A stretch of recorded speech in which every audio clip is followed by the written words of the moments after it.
Hello students, स्वागत है आपका the cues YouTube study channel में। आज का कंटेंट है स्टूडेंट्स हमारा शुद्ध बर्तनी शुद्धि के बारे में आज हम बात करेंगे। तो जुड़े रहिए हमारे चैनल से, और यदि हमारा चैनल आपको अच्छा लगता है तो प्लीज सब्सक्राइब जरूर करें और बेल आइकन को प्रेस करना ना भूलें। चलिए, बर्तनी शुद्धि के बारे में आपने जरूर सुना होगा। बर्तनी शुद्धि किसी भी सेंटेंस को अगर हम सही वे में नहीं बोलेंगे या किसी भी लाइन को यदि सही नहीं बोलेंगे तो वो बर्तनी शुद्धि कहलाती है।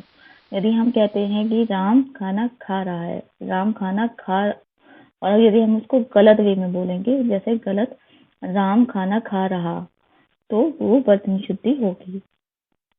चलिए, बर्तनी सुधार। किसी शब्द को लिखने में प्रयुक्त वर्णों के क्रम को वर्तनी या अक्षरी कहते हैं। यदि हम किसी शब्द को लिखते हैं या किसी वर्णों के क्रम को लिखते हैं, वर्णों के क्रम मतलब एक सेंटेंस को लिखते हैं, तो उसमें जो भी वर्तनी या अक्षरी का जो होता है, जो गलत होते हैं, उसे वर्तनी सुधार कहते हैं। अंग्रेजी में वर्तनी को स्पेलिंग कहते हैं तथा उर्दू में हिज्जे कहते हैं। अंग्रेजी में स्पेलिंग कहते हैं, उर्दू में हिज्जे कहते हैं। किसी भाषा की समस्त ध्वनि को सही ढंग से उच्चारित करने हेतु वर्तनी की एक रूपता स्थापित की जाती है। ध्यान से समझिए, किसी भाषा की समस्त ध्वनियों को सही ढंग से उच्चारित करने हेतु वर्तनी की एक रूपता स्थापित की जाती है। यदि हम किसी सेंटेंस को सही रूप से उच्चारित करना चाहते हैं तो उसके लिए हमें वर्तनी की रूपता स्थापित की जाती है। जिस भाषा में वर्तनी में अपनी भाषा के साथ अन्य भाषाओं की ध्वनियों को ग्रहण करने की जितनी अधिक शक्ति होगी, उस भाषा को वर्तनी उतनी ही समर्थ होगी। जिस भाषा की किसी हमारे आपको पता है इंडिया में बहुत सारी भाषाएं, जिस भाषा की वर्तनी में अपनी ही भाषा के साथ अन्य भाषाओं की ध्वनियों को ग्रहण करने की जितनी अधिक शक्ति होगी, उस भाषा की वर्तनी उतनी ही समर्थ होगी। अतः वर्तनी का सीधा संबंध भाषागत ध्वनियों के उच्चारण से है। जो हम बोलते हैं उससे हमारे उच्चारण से है। नेक्स्ट, शुद्ध वर्तनी लिखने के प्रमुख नियम निम्न प्रकार हैं। हिंदी में विभक्त चिन्ह सर्वनामों के अलावा शेष सभी शब्दों के अलग अलग लिखे जाते हैं। विभक्त चिन्ह मैंने अभी आपको बताए थे, विभक्त चिन्ह जो अभी आपके कारक में आए थे, उन सर्वनामों के अलावा शेष सभी शब्दों के से अलग लिखे जाते हैं। सर्वनाम के अलावा शेष सभी शब्द से अलग लिखे जाते हैं। जैसे मोहन ने पुत्र को कहा, शाम को रुपए दिए। सर्वनाम को छोड़ के शेष सभी शब्दों से अलग लिखे जाते हैं। परंतु सर्वनाम के साथ विभक्ति चिन्ह हो तो उसे सर्वनाम में मिलाकर लिखा जाना चाहिए। जैसे सर्वनाम के साथ विभक्ति चिन्ह है, सर्वनाम आपको पता है, हम, यह, वह, इसमें विभक्ति चिन्ह आपके जोड़ के लेके जाएंगे। जैसे हम के साथ ने, हमने, उसके साथ ने, उसने, मुझसे, आपको, उसको। तो आपने अभी पढ़ा था, जब अभी हमने आपको कारक पढ़ाया था, इससे पहले एक वीडियो हमारी अपलोड हुई है, उसमें आपको कारक के बारे में आपको नॉलेज मिलेगी। तो कारक के बारे में जब हमने पढ़ा था, उसमें हमने आपको बताया था कि ने आपका विभक्ति है, से आपका विभक्ति है, को आपका विभक्ति है, से आप सभी विभक्ति है। तो इसे हमने सर्वनाम में जोड़कर बोला है। जैसे हमने, उसने, मुझसे, आपको, उसको, तुमसे, हमको, किससे, किसको, किसने, किस लिए आदि। तो सर्वनाम के साथ विभक्ति चिन्ह हो तो उसे सर्वनाम में मिलाकर लिखा जाता है, और यदि सर्वनाम के अलावा अन्य शब्द से अलग लिखा जाता है। जैसे हमने मोहन ने, तो मोहन के साथ हमने नहीं जोड़ा ने, मोहने नहीं करा, हमने मोहन ने। शाम को अलग करा है, शामों को नहीं करा, हमने शाम को करा है। चलें, शुद्ध वर्तनी लिखने के प्रमुख नियम निम्न प्रकार से हैं। हिंदी में विभक्ति चिन्ह सर्वनामों के अलग शेष सभी शब्दों से अलग लिखे जाते हैं। जैसे मोहन ने पुत्र को कहा, मैंने अभी बताया आपको, विभक्ति चिन्ह सर्वनामों में तो जोड़ कर लिखे जाते हैं और शेष सभी शब्दों से अलग लिखे जाते हैं। परंतु सर्वनाम के साथ विभक्ति चिन्ह हो तो उसे सर्वनाम में मिलाकर लिखा जाना चाहिए। जैसे हमने, उसने, मुझसे, आपको, उसको, तुमसे, हमको, किससे, किसको, किसने, किस लिए आदि। अभी मैंने आपको बताया कि सर्वनाम जो आपकी विभक्ति चिन्ह है, कर्ता ने कर्म को, कर्म से, कर्म संप्रदान के लिए, ये आपके विभक्ति चिन्ह है, तो इनको हम सर्वनाम में जोड़ के लिखेंगे। ठीक है। सर्वनाम के साथ दो विभक्ति चिन्ह होने पर पहला विभक्ति चिन्ह सर्वनाम में मिलाकर लिखा जाएगा एवं दूसरा अलग लिखा जाएगा। यदि दो विभक्ति चिन्ह आ रहे हैं तो एक विभक्ति चिन्ह को सर्वनाम के साथ जोड़कर लिखा जाएगा और दूसरे को अलग लिखा जाएगा। यदि एक में ने और के दोनों आ रहे हैं तो उस ने के को अलग लिखा जाएगा। समझना है आपको? आपके लिए, उसके लिए, इनमें से, आप में से, हम में से आदि। सर्वनाम और उसकी विभक्ति के बीच ही अथवा तक ही आदि अवयव हो तो विभक्ति सर्वनाम से अलग लिखी जाएगी। सर्वनाम और उसकी विभक्ति के बीच ही अथवा तक, यदि सर्वनाम और उसकी विभक्ति के बीच ही और तक वर्ड आता हो तो विभक्ति सर्वनाम से अलग लिखी जाएगी। ध्यान रखिएगा, ही और तक वर्ड आने पे विभक्ति सर्वनाम से अलग लिखी जाएगी। जैसे आप ही के लिए, आप तक को, समझे? इसमें ही का यूज आया तो के लिए को अलग कर दिया, तक का यूज आया को अलग कर दिया, मुझ तक को अलग कर दिया, उस ही के लिए ही आया तो के लिए को अलग कर दिया। संयुक्त क्रियाओं में सभी अंगभूत क्रियाओं को अलग अलग लिखा जाना चाहिए। जैसे जाया करता है, पढ़ा करता है, जा सकता है, खा सकता है आदि। संयुक्त क्रियाओं में सभी अंगभूत क्रियाओं को अलग अलग लिखा जाना चाहिए। संयुक्त क्रियाओं में जाया करता है, पढ़ा करता है, जा सकता है आदि। पूर्वकालिक प्रत्यय कर को क्रिया से मिलाकर लिखा जाता है। पूर्वकालिक प्रत्यय कर को क्रिया से अलग लिखा जाता है। जैसे सो कर, पूर्वकालिक जो हो चुका है उस प्रत्यय को क्रिया से मिलाकर लिखा जाता है। जैसे हम सो कर, उठ कर, गा कर, धो कर, मिला कर, अपना कर, खा कर, पी कर आदि। याद रखिएगा, जो भी पूर्वकालिक प्रत्यय है उसमें आपको कर को मिलाकर लिखना है। सो कर, उठा कर, गा कर, धो कर आदि। द्वंद्व समास में पदों के बीच योजन चिन्ह हाइफन लगाया जाता है।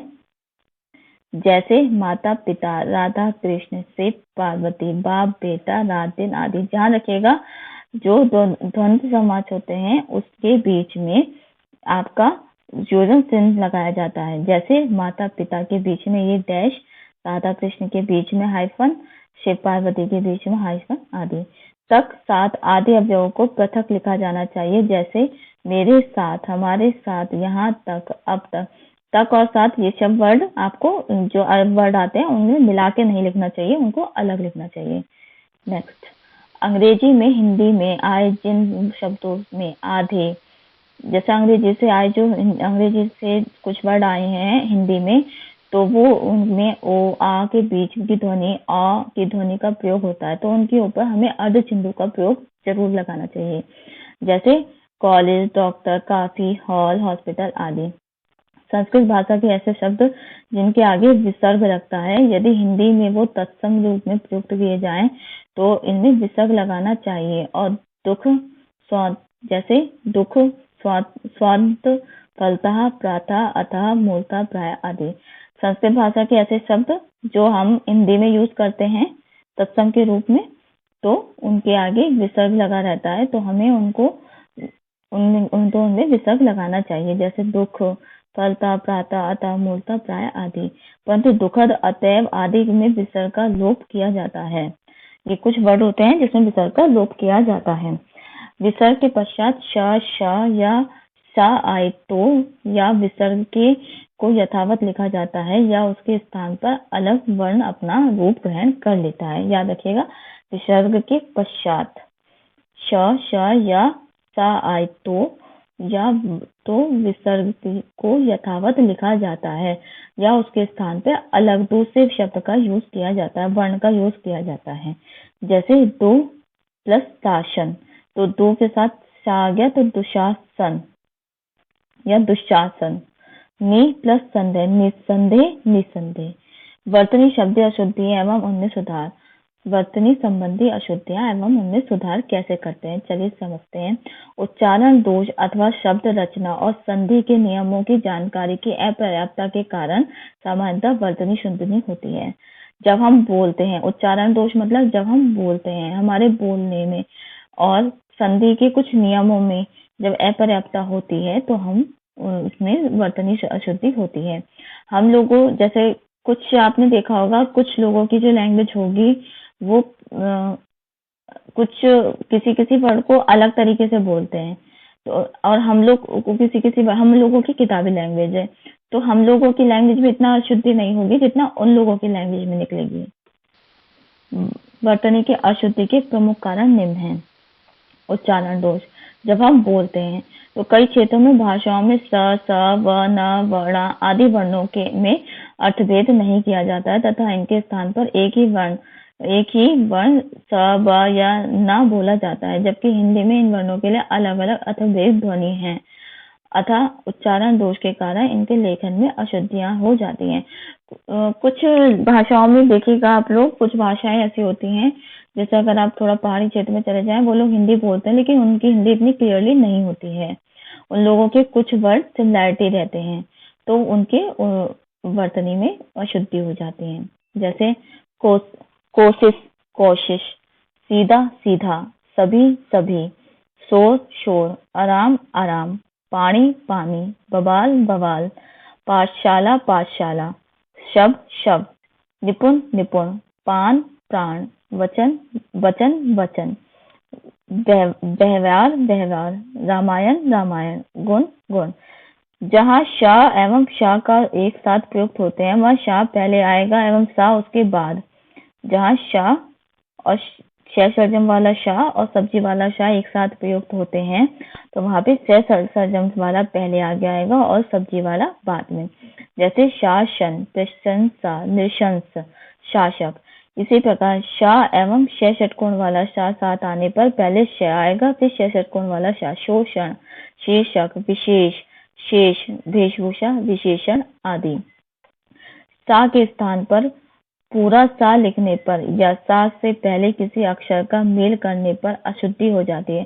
सा के स्थान पर पूरा सा लिखने पर या सा से पहले किसी अक्षर का मेल करने पर अशुद्धि हो जाती है। जैसे स्त्री, शुद्ध होगा स्त्री। आपको समझ में आया? सा के स्थान पर पूरा सा लिखने पर या सा से पहले किसी अक्षर का मेल करने पर अशुद्धि हो जाती है। आधा सा के स्थान पर, इसमें एक वो हो गया। जैसे स्नान स्नान, परस्पर परस्पर। आगे देखते हैं। अक्षर रचना की जानकारी का अभाव। देवनागरी लिपि में संयुक्त व्यंजनों में दो व्यंजन मिलाकर लिखे जाते हैं परंतु इनके लिखने में त्रुटि हो जाती है। जैसे आशीर्वाद आशीर्वाद, निर्माण निर्माण, पुनर्स्थापन पुनर्स्थापन। अक्षर रचना में यदि हम देवनागरी लिपि में संयुक्त व्यंजनों में दो व्यंजनों को मिलाकर लिखते हैं तो उसमें लिखने में त्रुटि हो जाती है। जैसे आशीर्वाद को आशीर प्लस वाद, या अगर हम तोड़े अगर इनको मिला के लिखें तो अशुद्ध आशीर्वाद आशीर्वाद, निर्माण निर्माण, पुनर्स्थापन पुनर्स्थापना पुनर्स्थापना। रा के प्रयोग में अशुद्धि होती है। जब रा किसी अक्षर के ऊपर लगा हो तो यह उस अक्षर से पहले पढ़ा जाएगा। यदि हम सही उच्चारण करेंगे तो अशुद्धि का ज्ञान हो जाता है। आशीर्वाद में रा वा से पहले बोला जाएगा आशीर्वाद। इसी प्रकार निर्माण में रा का उच्चारण माँ से पहले होता है अतः रा माँ के ऊपर आएगा। आपको समझ में आया? यदि हम आशीर्वाद की बात करें तो हम आशीर, तो हमारे उच्चारण में आशीर रा आ रहा है, बाद में आ रहा है, तो यदि हम बा के ऊपर रा लगाएंगे तो वो हमारा अशुद्ध होगा और शा के ऊपर लगाए आशीर्वाद तो वा के ऊपर आएगा तो वो सही होगा, लेकिन बोला हमें बा के बाद जाएगा। निर्माण, निर्माण में निर्माण निर्माण माँ से पहले आ रहा है तो माँ पे ही रा वर्ड लगेगा और बोला जाएगा पहले रा। हिंदी में अशुद्धि के विविध प्रकार। संबंध संरचना तथा वाक्य प्रयोग में वर्तनीगत अशुद्धियों के कारण भाषा दोषपूर्ण हो जाती है। प्रमुख अशुद्धि निम्नलिखित हैं। जैसे ब्रिटिश ब्रिटिश, त्रिगुण त्रिगुण, ऋषि ऋषि, ब्रह्मा ब्रह्मा, बंध बंध, पैतृक पैतृक, जागृति जागृति, स्त्रियां स्त्रियां, सृष्टि सृष्टि, अति अति। तैयार तैयार, आवश्यकीय आवश्यक, उपरोक्त उपयुक्त, शोध शोध, जाइए जाइए, लाइए लाइए, लिए लिए, अनुग्रह अनुग्रह, आकाश आकाश, असीम आशीष, दैहिक दैहिक। समझिए इसमें संरचना तथा वाक्य प्रयोग में वर्तनीगत अशुद्धियों के कारण भाषा दोषपूर्ण हो जाती है। अब वर्तनीगत मतलब जब हम बोलते हैं तो कुछ लोग ब्रिटिश या कुछ लोग ब्रिटिश बोलते हैं, तो जो ब्रिटिश बोलते हैं वो अशुद्ध होता है, ब्रिटिश होता है। द्विगुण गलत होगा, त्रिगुण सही होगा। तो कुछ लोग बोलने में जो गलती करते हैं उससे अशुद्धियां होती हैं। सामर्थ सामर्थ सामर्थ्य, एकत्रित एकत्र, ईर्ष्या ईर्ष्या, पुण्य पुण्य, कृतज्ञ कृतज्ञ, वनिता वनिता, निरीक्षण निरीक्षण, पति पति, आकृष्ट आकृष्ट, शामिल शामिल, मस्तिष्क मस्तिष्क, निसार निसार, सम्मान सम्मान, हिंदू हिंदू, गुरु गुरु, दांत दांत, चाहिए चाहिए चाहिए, पृथक पृथक, परीक्षा परीक्षा, परिवार परिवार, परिचय परिचय, सौंदर्यता सौंदर्य, अज्ञानता अज्ञान, गरिमा गरिमा, समाधि समाधि। तो ये कुछ वर्ड ऐसे होते हैं जो बोलने में काफी लोग गलत बोलते हैं, लेकिन इनका जो सही मीनिंग होता है वो आपके सही वर्तनी को सही करता है। लिंग संबंधी अशुद्धि, हिंदी में लिंग संबंधी अशुद्धि प्राय दिखाई देती हैं। इस दृष्टि से निम्न बातों का ध्यान रखना चाहिए। लिंग आपको पता है किसे कहते हैं? Gender, male female. विशेषण शब्दों का लिंग सदैव विशेष्य ही समान होता है। विशेषण शब्दों का लिंग सदैव विशेष्य के समान होता है। विशेषण और विशेष्य के समान होता है। दिनों, महीने, ग्रहों, पहाड़ों आदि के नाम पुल्लिंग में प्रयुक्त होते हैं, किंतु तिथियों, भाषाओं, नदियों के नाम स्त्रीलिंग में प्रयोग किए जाते हैं। मैंने आपको लिंग बताया था। दिनों, महीनों, ग्रहों, पहाड़ों आदि के नाम पुल्लिंग में प्रयुक्त होते हैं, किंतु तिथियों, भाषाओं, नदियों के नाम स्त्रीलिंग में। प्राणीवाचक शब्दों का लिंग अर्थ के अनुसार तथा प्राणीवाचक शब्दों का लिंग व्यवहार के अनुसार होता है। अनेक तत्सम शब्द हिंदी में स्त्रीलिंग में प्रयुक्त होते हैं। उदाहरण, दही बड़ी अच्छी है। तो आप ये देखिए, दही बड़ी अच्छी है, तो इसमें दही बड़ा अच्छा है, दही बड़ा अच्छा है। इसमें ये सॉरी स्टूडेंट, मैं भी कंफ्यूज हो गई थी। इसमें दही की बात नहीं, दही बड़ा की बात हो रही है। आपने बड़ी अनुग्रह किया, आपने बड़ा अनुग्रह किया, बड़ी नहीं आएगा, बड़ा आएगा। मेरा कमीज उतार लाओ, मेरी कमीज उतार लाओ। लड़के और लड़कियां चिल्ला रहे हैं, लड़के और लड़कियां चिल्ला रही हैं, क्योंकि बाद में लड़कियों का यूज हो रहा है, इसलिए चिल्ला रही आएगा। कटोरे में दही जम गई, कटोरे में दही जम गया, क्योंकि दही जो है आपका पुल्लिंग होता है। मेरे ससुराल जयपुर में है, मेरा मेरी ससुराल जयपुर में, क्योंकि वो ससुराल स्त्रीलिंग में आ रहा है। आपका जो बोल रहा है वो स्त्रीलिंग में आ रहा है, तो मेरा नहीं मेरी ससुराल आएगा। महादेवी विदुषी कवि है। विदुषी, महादेवी एक स्त्री है, तो उनके लिए कवित्री का यूज होगा। आत्मा अमर होती है, आत्मा आपकी अमर होती है आएगा। उसने एक हाथी जाती हुई देखी, उसने एक हाथी जाता हुआ देखा। मन में मैल काटती है, मन की मैल, मन का मैल काटता है। हाथी के का सूंड केले के समान होता है, हाथी का सूंड केले की समान होता है, केले की समान होती है। सीता जी वन को गए, सीता जी वन को गई। विद्वान स्त्री, विदुषी स्त्री। गुणवान महिला, गुणवती महिला। माघ की महीना, माघ का महीना। मूर्तिमान करुणा, मूर्तिमय करुणा। आग का लपट, आग की लपट। मेरी शपथ, मेरा मेरी शपथ, मेरा शपथ, मेरी शपथ। गंगा की धारा। चंद्रमा का मंडल। तो इसमें आप देखिएगा का, की, के, इस सब के वर्ड की अशुद्धियां होती हैं जो लिंग की वजह से आ रही हैं। हमें अगर लिंग सही से समझ में आ जाए कि लिंग ये हमें पुल्लिंग लग रहा है या स्त्रीलिंग लग रहा है। यदि हमने पुल्लिंग सही किया है तो हमारे सही रहेगा, यदि हमने पुल्लिंग को स्त्रीलिंग कर दिया तो हमारी अशुद्धि गलत हो जाएंगी।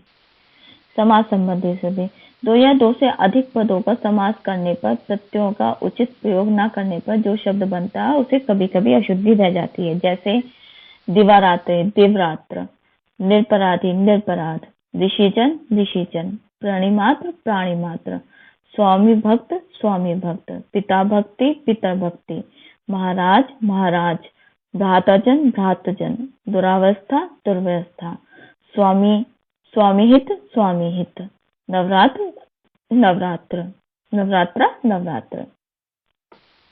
संधि संबंधी अशुद्धि, उपरोक्त, उपयुक्त,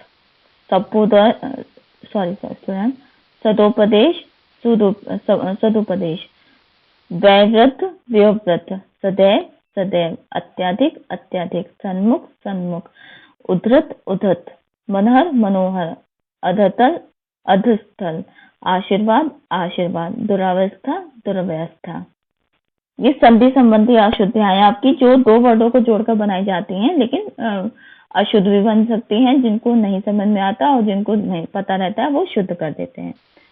विशेष्य और विशेषण संबंधी अशुद्धियां, पूजनीय व्यक्ति, पूजनीय व्यक्ति, लाचारवश, लाचारीवश, महान कृपा, महती कृपा, गोपन कथा, गोपनीय कथा, विद्वान नारी, विदुषी नारी, माननीय मंत्री जी, माननीय मंत्री जी, माननीय, संतोष चित्त, संतुष्ट चित्त, सुखमय शांति, सुखमय शांति, सुंदर वनिताएं, सुंदरी वनिताएं, महान कार्य, महत्व कार्य। तो ये विशेष्य विशेषण संबंधी अशुद्धियां हैं आपकी। प्रत्यय उपसर्ग संबंधी अशुद्धियां, सौंदर्यता, सौंदर्य, लाघवता, लाघव, गौरवता, गौरव, चातुर्यता, चातुर्य, एकव्यता, एकय, सामर्थ्य, सामर्थ्यता, सामर्थ्य, सौजन्यता, सौजन्य, औदार्यता, औदार्य, मनुष्यत्वता, मनुष्यत्व, अभिष्ट, अभिष्ट, बेफिजूल, फिजूल, मिठासता, मिठास, अज्ञानता, अज्ञान, भौगोलिक, भौगोलिक, इतिहास, ऐतिहासिक, ऐतिहासिक, ऐतिहासिक, नीरस, नीरस। प्रत्यय उपसर्ग आपको पता होगा, प्रत्यय उपसर्ग जो हमारे वर्डों के आगे लगाए जाते हैं, प्रत्यय जो हमारे वर्डों के पीछे लगाए जाते हैं उपसर्ग। वचन संबंधी अशुद्धियां, हिंदी में बहुत से शब्द ऐसे प्रयोग सदैव वचन बहुवचन में होते हैं। ऐसे शब्द है हस्ताक्षर, प्राण, दर्शन, आंसू, होश आदि। इनका प्रयोग हमेशा बहुवचन के रूप में किया जाता है। वाक्य में या अथवा का प्रयोग करने पर क्रिया एक वचन होती है। वाक्य में या अथवा का प्रयोग करने पर क्रिया एक वचन होती है, लेकिन और, एवं, तथा का प्रयोग करने पर क्रिया बहुवचन होती है। आदर्शसूचक शब्दों का प्रयोग सदैव बहुवचन में होता है।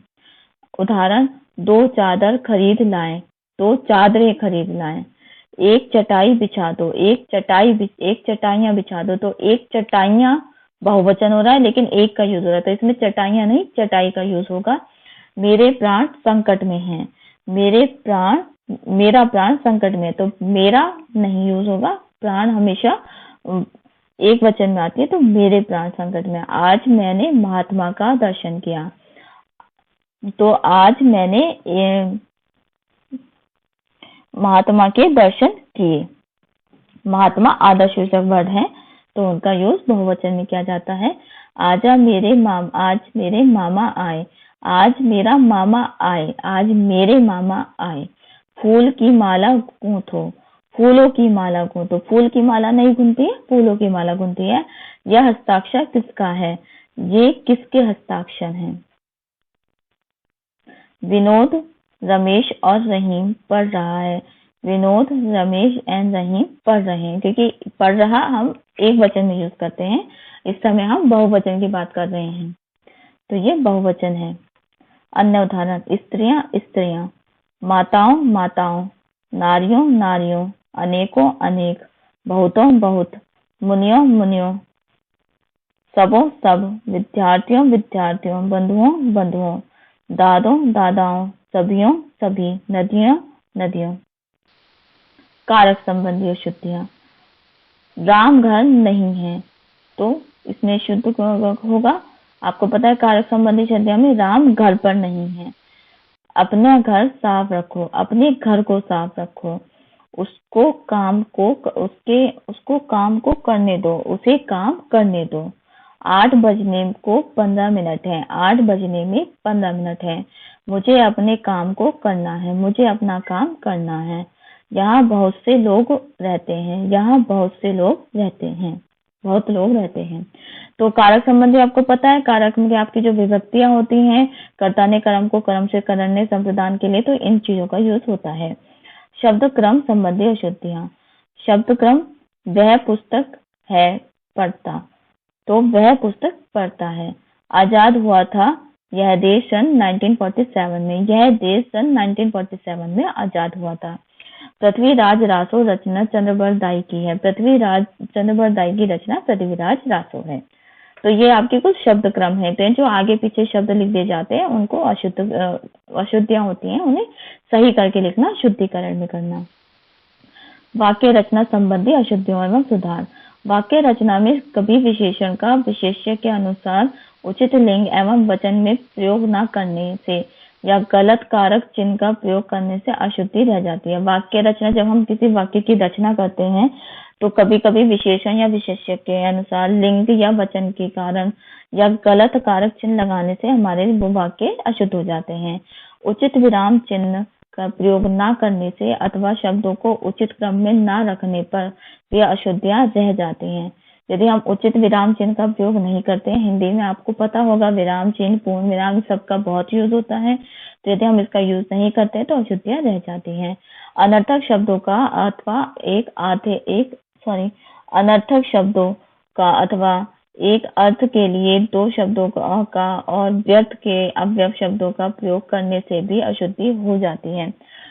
बेकार के फालतू शब्दों का या एक से अधिक शब्दों के दो शब्दों और व्यर्थ के अवयव का प्रयोग करने से भी अशुद्धि हो जाती है। जैसे अशुद्धि देखें, सीता राम की स्त्री थी, तो सीता राम की पत्नी थी, तो स्त्री तो अच्छा नहीं लग रहा है सुनने में ही, तो पत्नी थी। मंत्री जी को एक फूलों की माला पहनाइए, मंत्री जी को फूलों की माला पहनाइए, एक फूलों की माला सुनने में ही अजीब लग रहा है। महादेवी वर्मा श्रेष्ठ कवि थी, महादेवी वर्मा श्रेष्ठ कवित्री थी। शत्रु मैदान से दौड़ खड़ा हुआ, शत्रु मैदान से भाग खड़ा हुआ, दौड़ खड़ा हुआ कुछ नहीं होता बच्चों, भाग खड़ा हुआ।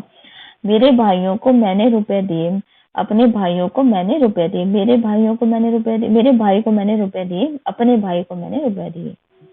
यह किताब बड़ी छोटी है, यह किताब बहुत छोटी है, बड़ी छोटी नहीं आएगा सेंटेंस में, बहुत छोटी है। उपयुक्त बात पर मनन कीजिए, उपयुक्त बात पर मनन करिए। सभी छात्रों में रमेश चतुरथ है, सभी छात्रों में रमेश चतुरतम है।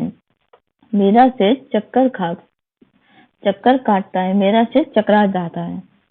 चलिए, वह विख्यात डाकू था, वह विख्यात नहीं, वह कुख्यात डाकू था। वह निरपराधी था, वह निरपराध था। आप चाहो तो काम बन जाएगा, आप चाहें तो काम बन जाएगा। माँ बच्चा दोनों बीमार पड़ गई, माँ बच्चा दोनों बीमार पड़ गए। बेटी पराये घर का धन होता है, बेटी पराये घर का धन होती है। भक्ति युग का काल स्वर्ण युग माना जाता है, भक्ति काल स्वर्ण युग का माना जाता है। बचपन से मैं हिंदी बोली हूँ, बचपन से मैं हिंदी बोलती हूँ।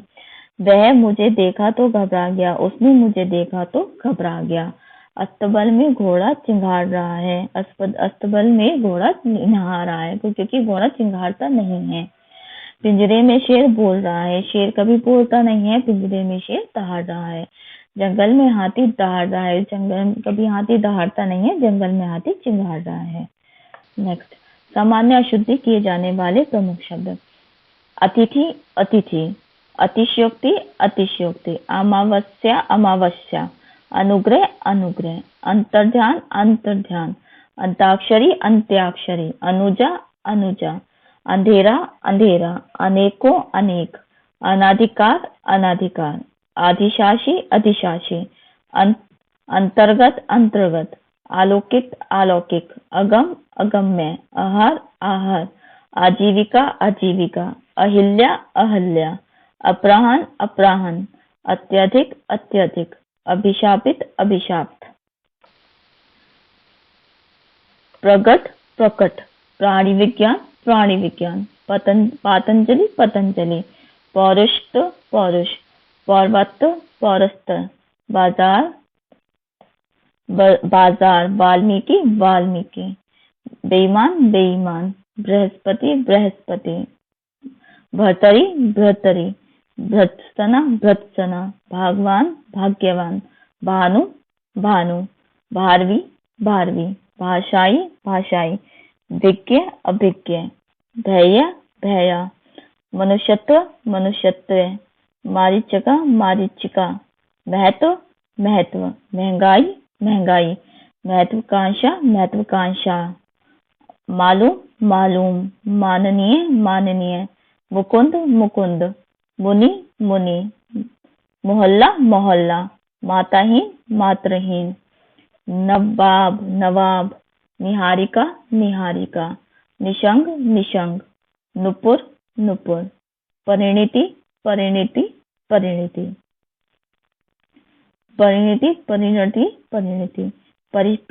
परिप्रेक्ष्य, पश्चाताप, परिषद, पुनरावलोकन,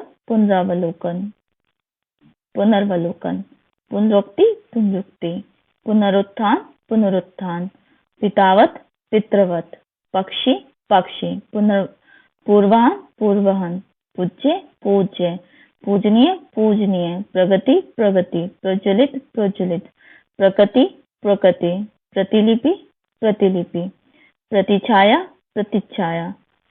प्रामाणिक, प्रासंगिक, प्रदर्शनी, प्रियदर्शनी, प्रत्युपकार, प्रविष्ट, पृष्ठ। Thank you friends. अगर आपको हमारी ये वीडियो अच्छी लगती है तो प्लीज सब्सक्राइब जरूर करें और प्लीज बेल आइकन को प्रेस करना ना भूलें। और यदि आपको हमें इससे रिलेटेड PDF चाहिए तो आप अपने email ID और फोन नंबर हमें कमेंट में शेयर करें। Thank you friends.